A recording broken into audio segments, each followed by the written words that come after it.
Se cuenta que a veces la muerte avisa a quién se va a llevar. Algunos lo llaman premoniciones, otros lo sienten en sueños y hay quienes lo describen como misterios que jamás podremos entender. O por lo menos eso es lo que se dice. Y estas historias que te voy a contar a continuación quizá lo confirman, pero ustedes tienen la última palabra. Mi nombre es Santiago y comencemos con una historia que nos mandan desde algún poblado de Veracruz.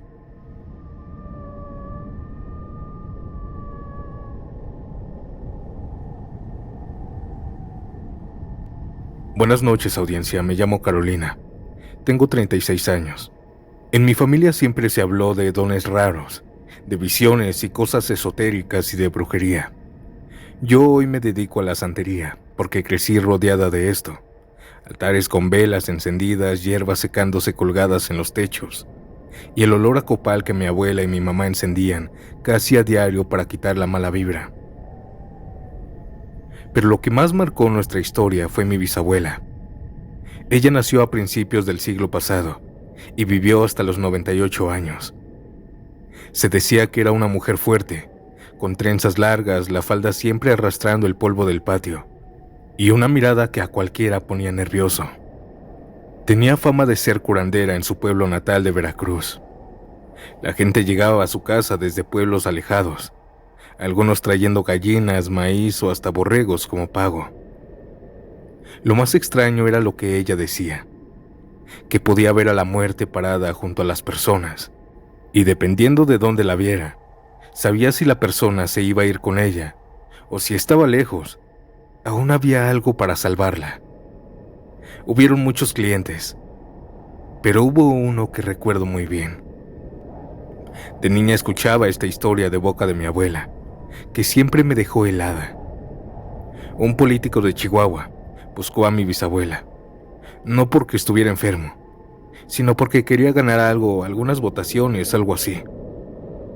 Ella lo recibió en la sala de adobe de la casa, donde siempre olía a cera derretida de las veladoras. En una mesa de madera tenía imágenes de santos cubiertos con flores y puros a medio fumar, porque así trabajaba ella. Ese hombre venía muy seguro.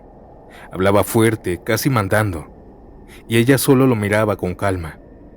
Lo limpió un par de veces con ramos de albahaca y oraciones y varias cosas que le hizo. El político se fue agradecido. Poco a poco se fue convirtiendo en cliente frecuente. Él iba cada mes por alguna limpia para que le leyeran las cartas, alguna veladora preparada. Pero una tarde llegó sin avisar. Apenas mi bisabuela abrió la puerta y se quedó seria, pues detrás de él, pegada, venía la huesuda. Era la figura de la muerte. A veces la veía como una mujer alta, huesuda, y otras veces muy flaca, con túnica oscura y una energía pesada. Mi bisabuela lo dejó pasar, pero al servirle café se lo dijo sin rodeos. Cuídese mucho, porque la muerte lo está siguiendo.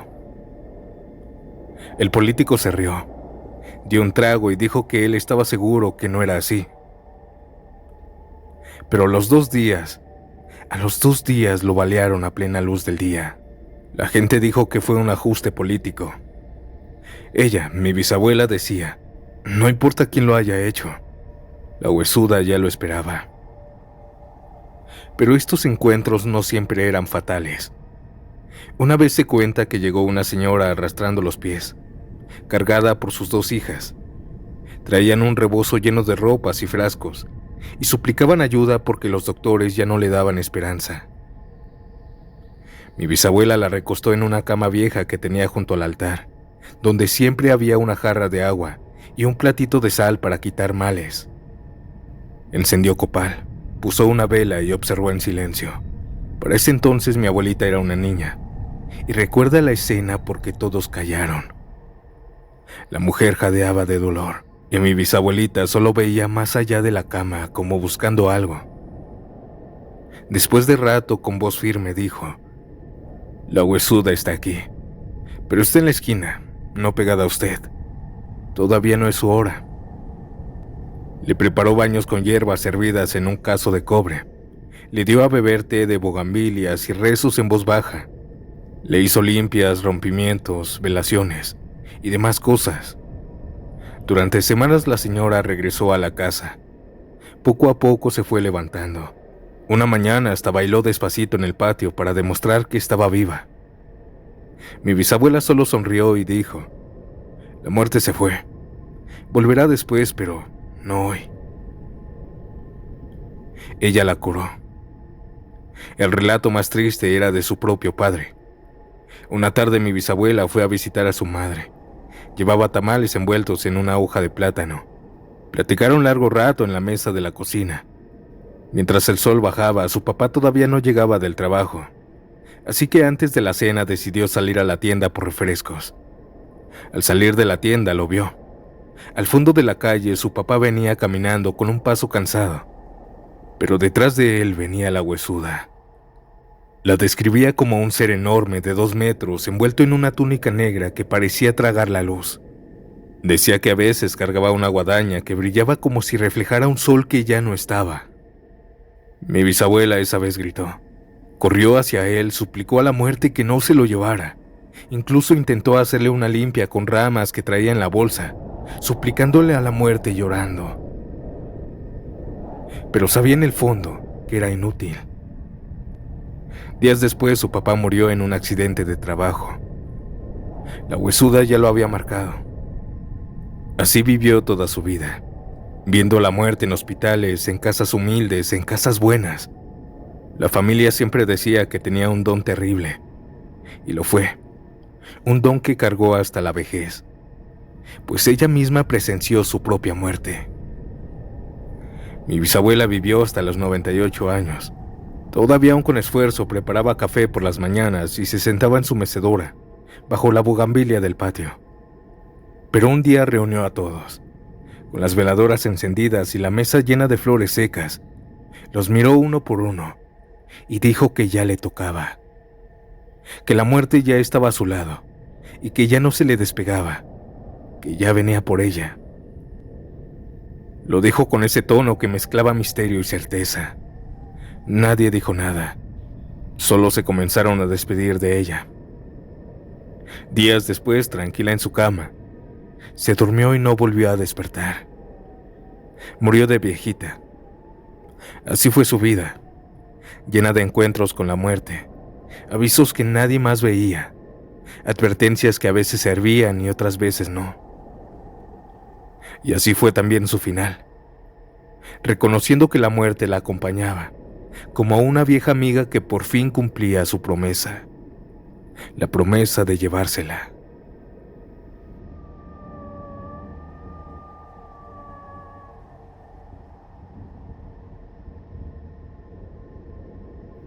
Quiero contarles algo que todavía me cuesta aceptar, porque pareciera que desde niña estuve marcada por algo que no pude explicarme. La primera marca fue cuando tenía apenas 8 años. Una noche soñé que mi tía se caía por las escaleras de su casa. Era un sueño tan real que me despertó llorando y corrí con mi mamá. Le dije entre lágrimas que mi tía se iba a morir, que se iba a caer de las escaleras. Ella me abrazó y me dijo que no me preocupara, que solo era una pesadilla. Pero al día siguiente, exactamente como lo vi, mi tía tropezó y cayó de esas mismas escaleras. Falleció en el hospital horas después. Lo extraño es que ella traía la misma ropa que yo había visto en mis sueños. Mi mamá nunca quiso hablar de esto. Me decía que eran coincidencias. Pero no era así. Comencé a soñar cosas que sí pasaban, y no eran cosas malas. Quizá algún regalo que me daban, cómo se vería mi papá, mi hermano al día siguiente, algún regaño, ese tipo de cosas. No le dije nada a mi mamá. Yo, en cambio, empecé a tenerle miedo a dormir. Pero con los años, esos sueños premonitorios, si se puede decir así, se fueron apagando. Ya no soñaba cosas que después se cumplieran. Creí que aquello había desaparecido para siempre, pero estaba muy equivocada. 20 años después todo volvió. El primer sueño fue como una película repetida. Iba en un coche con mi hermano Javier, de 35 años. Era de noche. La carretera estaba solitaria, pero de repente unas luces gigantescas se venían de frente. Se escuchó un frenazo, un golpe en seco y después el estallido de los cristales. La escena cambiaba y ahora yo estaba fuera de la camioneta, viendo cómo los paramédicos sacaban a mi hermano. Se lo llevaban y a mí me ignoraban. Pasaban sobre mí sin siquiera hablarme. Me desperté empapada en sudor, con la sensación de que acababa de vivirlo de verdad. Esa mañana seguí con lo cotidiano. Preparé los lonches de mi hijo, de mi esposo y me fui a trabajar. Pero en mi mente seguía viendo ese choque una y otra vez. La siguiente noche volvió el mismo sueño, idéntico. Esta vez pude escuchar hasta la respiración de mi hermano a mi lado. La tercera noche, cuando volví a soñar lo mismo, me pasó algo raro. Desperté con rasguños finos en los brazos, como si me hubiera caído sobre vidrio. Mi esposo hasta me preguntó que qué me había pasado, pero no supe qué decirle. Esa ocasión falté al trabajo y me dirigí a la casa de mi hermano. Decidí contárselo a Javier. Soñé que chocabas, Javi. Ya no manejes tan rápido, ¿sí? No vayas a trabajar estos días. Él se rió como si fuera un chiste. Ay, flaquita, tú y tus sueños raros. Mejor ponte a dormir más temprano, me dijo. Yo intentaba no sonar paranoica, pero cada día me pesaba más. Llegué al punto de no querer dormir. Me ponía a lavar ropa de madrugada, a doblar uniformes de los niños, a limpiar cajones. Cualquier cosa con tal de no cerrar los ojos. Pero apenas lo hacía, volvía a estar ahí. En esa carretera infinita siempre es lo mismo. Siempre el mismo final. Luces, frenos, cristales. El cambio de escena y después la ambulancia. En esa semana Javier pasó a dejarnos unas cosas en casa de mi mamá. Estábamos todos en la cocina. Mi mamá preparando de comer, los niños corriendo por la sala y él contándome sus planes. Me contó también de las rutas que tenía que cubrir como chofer. Yo no podía dejar de mirarlo, sintiendo un nudo en el estómago. Al despedirse lo abracé fuerte y le dije ya en serio: por favor, prométeme que no vas a manejar esta noche. He soñado muchas veces contigo. Siento que algo malo va a pasar. Él sonrió tranquilo como siempre y me dijo: no te preocupes, nada me va a pasar. 2 noches después estaba en la sala. No podía dormir. Estaba fingiendo que veía la televisión, pero mi cabeza estaba en otro lado. Eran casi las 3 de la mañana cuando sonó el teléfono. Esa llamada que ningún familiar quiere recibir. Era el aviso. Javier había tenido un accidente. Un camión perdió el control y se estrelló de frente contra su camioneta. Falleció al instante. Lo más escalofriante fue escuchar el reporte de un testigo, que el camión venía de frente con las luces encendidas, que se escuchó un frenazo y luego el estruendo. Exactamente como yo lo soñé tantas veces esas semanas. Después de eso, los sueños desaparecieron, como si las premoniciones se hubieran cumplido. Hoy entiendo que aquel don de la infancia tal vez nunca se fue. Solo estaba durmiendo, esperando el momento de volver.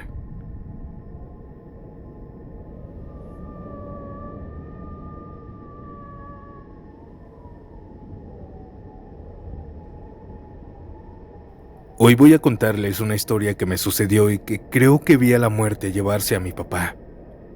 Me llamo Ernesto, tengo 23 años y crecí en un pueblo pequeño de Colombia. Cuando era joven vivíamos toda mi familia juntos, los 4 en un cuartito, mi mamá, mi papá, mi hermano y yo. Era un solo cuarto con 2 camas pegadas a la pared, una mesa al centro donde cenábamos y apenas espacio para caminar. Todo en la casa se sentía muy cerca. La tos de mi papá por las mañanas a punto de irse a trabajar, el ruido de las llaves, el respirito de mi hermano cuando dormía. Durante años la casa fue solo ruidos cotidianos. Los carros, el perro del vecino.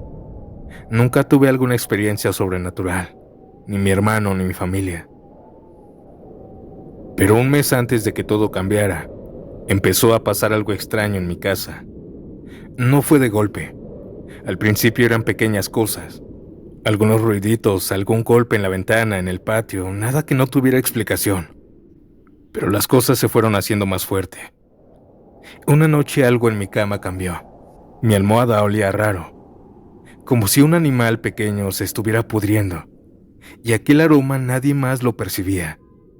Me decían que estaba loquito, que olían rico. La mayoría de veces no era fuerte, era algo ligero pero muy incómodo. Otra noche sentí como un escalofrío sin razón, como si alguien me estuviera vigilando. Hasta que una madrugada me despertó un susurro lejano, acompañado de ese fétido aroma. Era más bien un murmullo que parecía venir de la nada, que se repetía solo por las noches. Al principio no le conté a nadie. No le conté a nadie. ¿Quién me va a creer que me despierta un ruido que nadie más escucha? Pensé que era el viento metiéndose por una ventana, pero ese murmullo regresaba casi todas las noches, entre las 2 y las 4 de la mañana. Siempre me despertaba con esa sensación de que me estaban vigilando. Sin embargo, siempre me ganaba el sueño. Pero aquel susurro se comenzó a escuchar perfectamente bien. Esas noches me despertaba y seguido de eso escuchaba el nombre de mi papá. Siempre era lo mismo, pero después fue más fuerte. Una mañana, después de varias noches así, tuve la primer parálisis del sueño. Me desperté en la madrugada con el cuerpo pegado a la cama. Quería moverme y no podía. El corazón me latía tan rápido que sentía que se me iba a salir por la boca. El cuarto estaba oscuro, tal cual como era, pero sentí un frío en los pies de la cama. No podía gritar, no podía incorporarme. Mi mirada lenta distinguió una forma en la oscuridad. Al frente de la cama de mi papá, una figura 8 veces más oscura que la noche, estaba ahí. Era una sombra. Llevaba un sombrero puesto, y su mano, una mano esquelética, estaba estirada. Lo que más me heló fue la postura. Esa mano apuntaba con el dedo índice directo al pecho de mi papá. No hizo ruido, no hizo otra cosa más que señalar. Quise gritar y justo antes de que pudiera moverme, la pesadilla se dio. Me desperté de golpe. Me levanté de la cama, miré a mi papá, y ahí estaba, durmiendo con la respiración normal. No dije nada. Guardé la sensación en un rincón de mi cabeza y traté de seguir con mi día. Pasó una semana de noches rotas. Me dormía con miedo y me despertaba aquella voz, si es que se le puede llamar voz. Se siguió escuchando algunas madrugadas como un lejano susurro. 2 semanas después vino la segunda parálisis del sueño y fue peor. Estaba consciente, mirando al techo sin moverme.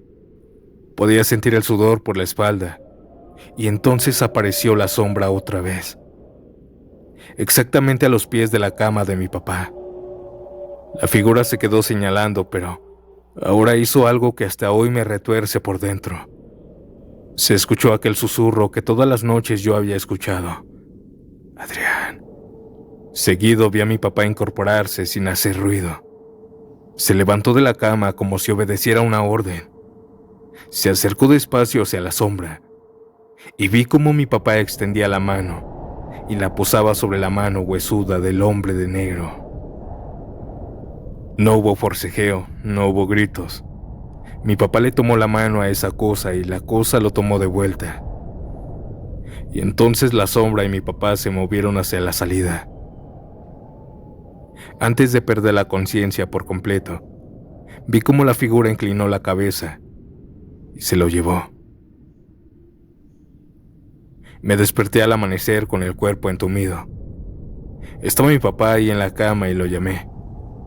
Papá, papá, despierta. No respondió.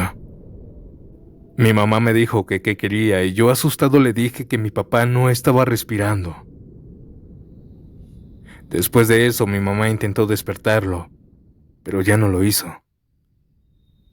Esa ocasión lloramos todos. Llamamos a la ambulancia, lo llevamos al hospital, hicieron lo que pudieron, pero mi papá ya no reaccionó. Él ya no despertó. Había muerto en la madrugada de un paro cardíaco. Mi mamá dice que se fue tranquilo, que no sufrió. No puedo decir si la sombra fue la causa o si simplemente fue un testigo de algo que iba a pasar.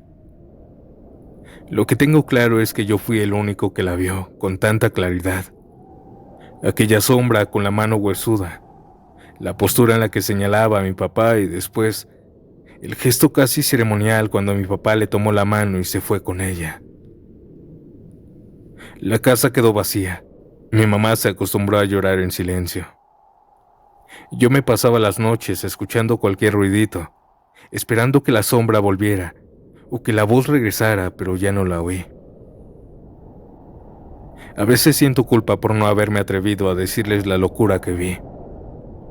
No sé si fue una advertencia o simplemente la forma que tomó el miedo en mi cabeza, pero esta fue mi experiencia, audiencia. Buenas noches.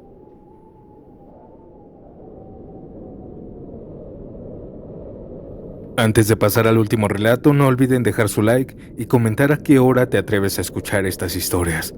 Ahora, el relato que escucharán a continuación nos llega con voz propia. Una historia de horror que nos comparte Alex Arrieta desde Ayala, Morelos. ¿Están listos y listas? Pues yo los dejo con esta historia. Y nos vemos pronto en un nuevo episodio. Chao.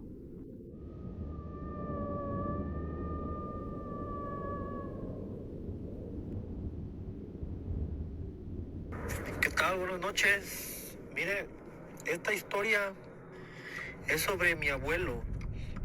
Esta persona, fíjese que era muy borracho, tomaba mucho. Ya estaba grande, ya tenía sus 70 años, ya casi los 80. Pero lo curioso es de que cuando él tomaba, siempre que llegaba a la casa, se ponía a platicar, se sentaba o parado, se ponía, no a platicar, se ponía como a discutir con alguien, pero no, o sea, no había nadie. Él siempre se ponía a discutir solo, a decir groserías. Y eso fue desde que yo estaba muy pequeño. Yo desde que recuerdo, desde los 6 años, que miraba a mi abuelo, él desde que llegaba a la casa se ponía a discutir con alguien. Entonces, pues yo una vez le pregunté que con quién hablaba, con quién discutía en las noches, porque pues eso eran las madrugadas también, que se paraba al baño, pero, o sea, bien borracho. Entonces, cuando yo iba a su cuarto y le preguntaba, me decía que pues peleaba con el malo. Él así le decía, ahora sí que, pues al diablo. Él siempre le decía al malo. Entonces, para esto, cuentan muchas historias mis tías, en sí mi abuelita, quien fue su esposa. Ambos ya fallecieron, los dos. Eso, pero, perdón, eso me lo contaba también mi abuelita, mis tías también, mi mamá. Para empezar, bueno, mi abuelo, cuando él estuvo de más o menos aproximadamente unos 13 años, él ya había fallecido. Él, por lo que cuentan sus papás de él, abuelos de mi mamá, claro, que él ya estaba tendido en una mesa. Bueno, hace años, pues tenían esa costumbre. Él en sí, él es del estado de Oaxaca, de un pueblo o de una ciudad que se llama Guajuapan de León. Pues hace años, ellos pues tenían la costumbre de que cuando alguien fallecía, pues tenderlos en una mesa. No era como en cajas como ahora se hace.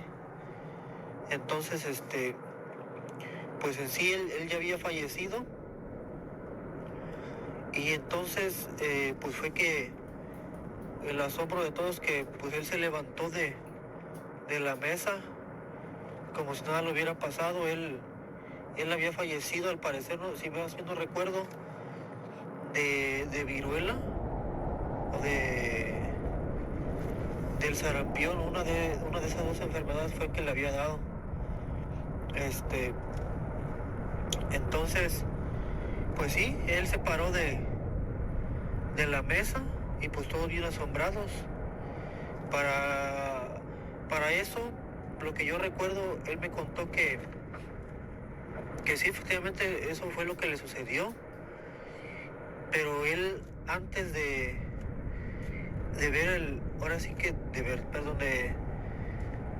como que de volver otra vez a la vida, pues él me cuenta que él vio una luz, así muy como a un túnel o a un fondo, miró una luz, y que de repente él escuchó una voz que decía que aún no le tocaba.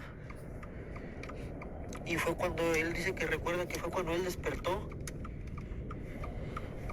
Y pues ahora sí que de ahí empieza todo. No sé si mi abuelo era como una persona como especial o algo, porque pues ahora sí que no. Es muy raro, ¿no? Que pase eso en estos tiempos, que pues una persona fallecida se levante de la muerte. A mí se me hace sorprendente, o sea, yo no creía. Pero conforme pasaron el tiempo, mis tías, y como le vuelvo a repetir, mi abuela contaba esa historia.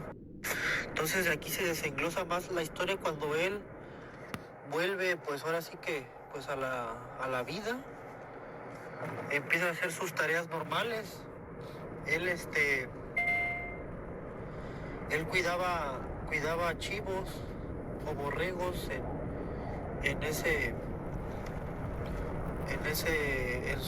su pueblo, que se llama Guajuapan de León, Oaxaca.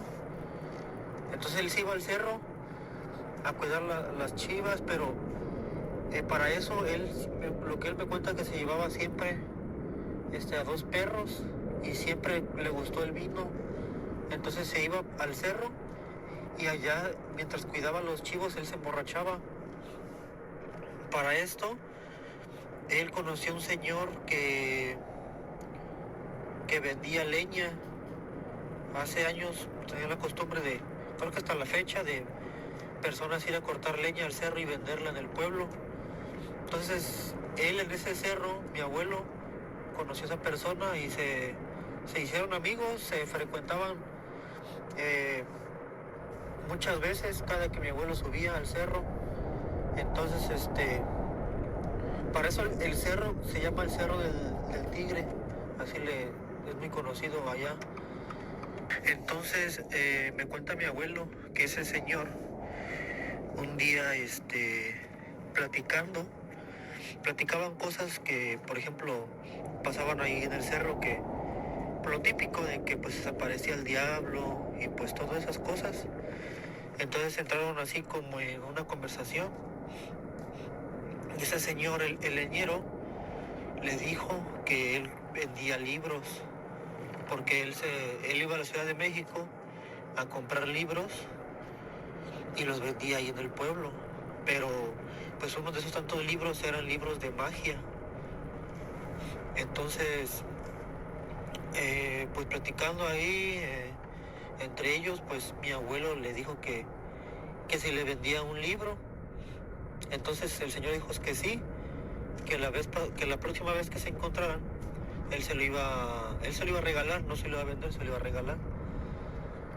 Entonces, para eso, pues ese señor a otra ocasión que se volvieron a topar, le dio ese libro a mi abuelo.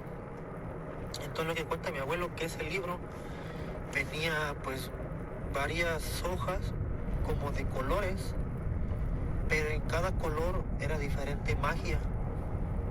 Lo que yo recuerdo, que él me decía que había, por ejemplo, una sección que separaba una hoja amarilla, otra sección que separaba otra hoja roja, otra hoja negra, y así venían varias. Entonces lo que él me dice que había un tipo de magia que él podía entrar a las casas y ahora sí que pues abusar de las mujeres, pero no sé si él se convertía en algo o qué le pasaba que él podía hacer eso.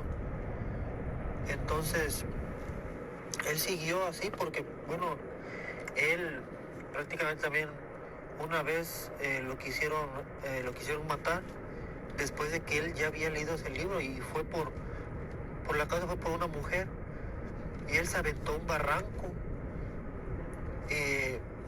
alto. Lo venían correteando a balazos porque se había metido con una mujer que pues tenía pareja. Y él se aventó al barranco y no le pasó nada.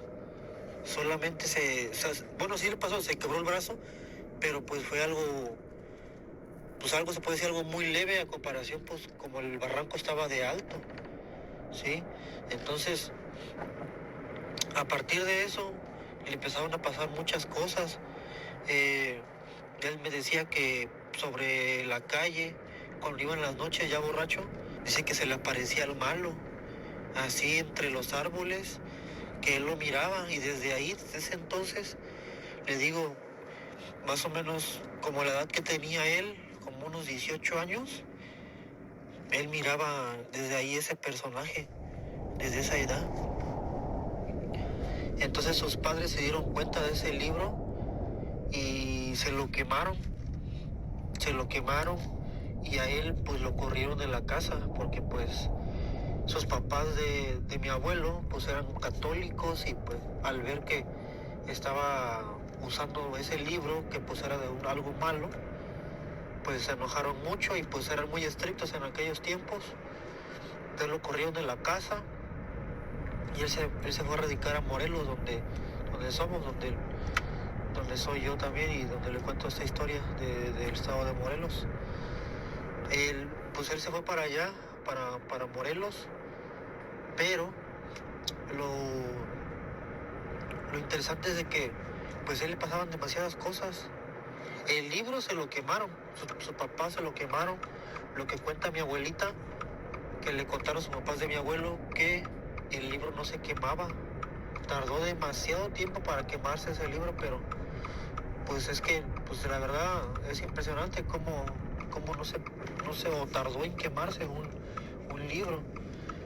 Entonces, pues el señor el que le regaló ese libro, me cuenta mi abuelo que ese señor un día se desapareció en el cerro, ya nunca volvió, nunca se supo nada de él.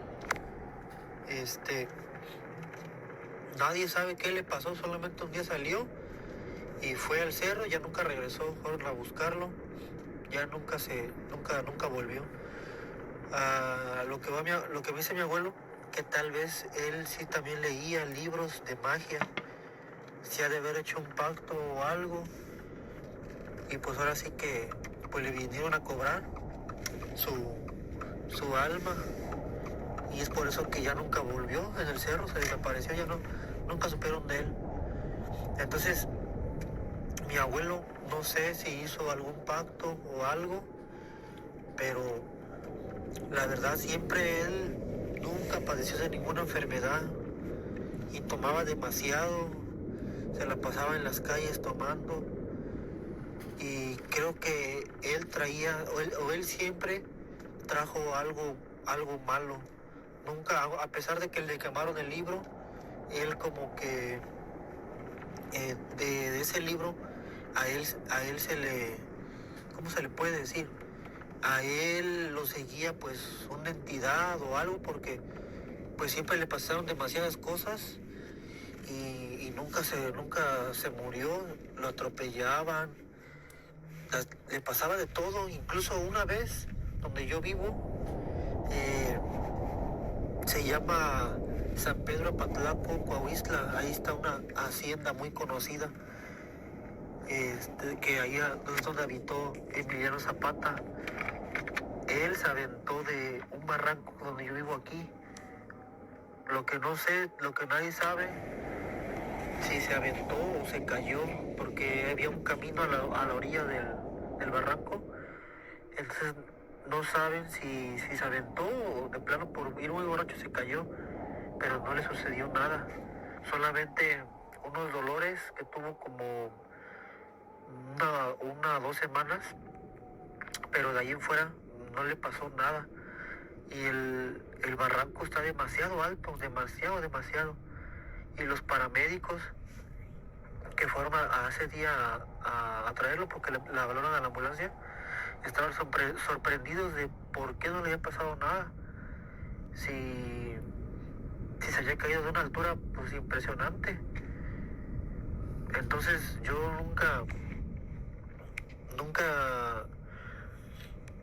nunca entendí por qué no le pasaba nada. Entonces yo llegué a la conclusión de que él tal vez había hecho un pacto o algo era lo que lo protegía, porque pues le pasaban infinidad de cosas. Y le digo, él nunca padeció ninguna enfermedad, nunca, a pesar de que su alcoholismo era muy grave. Él tomaba demasiado todos los días, nunca padeció de nada.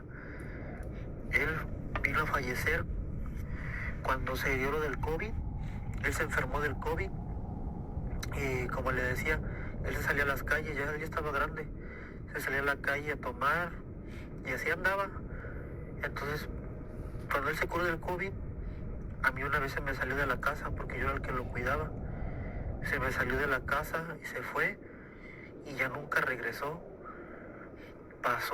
Pasaron 10, 15 días, hasta un mes y no regresaba, pero nadie lo buscaba de mi familia porque él siempre regresaba. Siempre él se iba 15 días, 20, un mes. Una vez se fue hasta 3 meses y él siempre regresaba, siempre. Entonces, para eso también hay otra historia que yo creo que ahorita en otro audio se lo mandaré. Es una historia breve que igual él me contó. Pero